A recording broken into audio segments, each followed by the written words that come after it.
Naxçıvan Muxtar Respublikasında yerli hakimiyyət strukturları arasında gedən rəqabət regionun əsas rəsmi mətbuat orqanı olan Şərq Qapısı qəzetinin fəaliyyətinə ciddi təsir göstərib.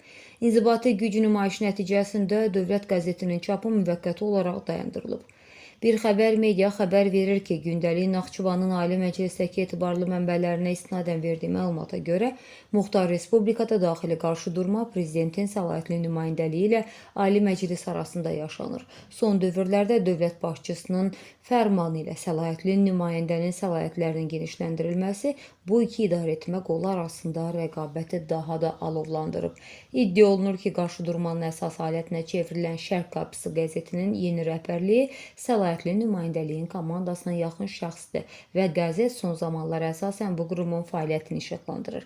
Lakin qəzetin çap olunduğu Əcəmi Nəşriyyat Poliqrafiya Birliyi birbaşa Ali Məclisin təsir dairəsində fəaliyyət göstərir. Mənbənin bildirdiyinə görə böhran səlahiyyətli nümayəndə Ceyhun Cəlilovun qəzet rəhbərliyinə mətbəyə ödənilən əlavə çap xərclərini dayandırmaq barədə tapşırıq verməsindən sonra başlayıb. Şərq Qapısı qəzetinin çapının dayandığını yerli sakinlər və qəzetə məcburi abunə edilən dövlət təşkilatlarının əməkdaşları da təsdiqləyiblər.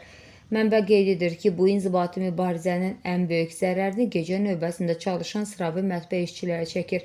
Qəzet materialları mətbəyə gec saatlarında təqdim olunduğu üçün çap sexinin əməkdaşları səhərə qədər işləyir və buna görə əlavə ödəniş alırdılar. Maliyyələşmənin kəsilməsi ilə işçilərin bu gəlir mənbəyi də tamamilə qapadılıb. Yaranmış gərginlik və səsləndirilən iddialarla bağlı adı çəkilən dövlət qurumları ilə əlaqə saxlanılsa da, tərəflərdən heç bir məsələyə rəsmi münasibət bildirməyib. Mövzu ilə bağlı hər hansı təksib və ya şərh verməkdən imtina olunub.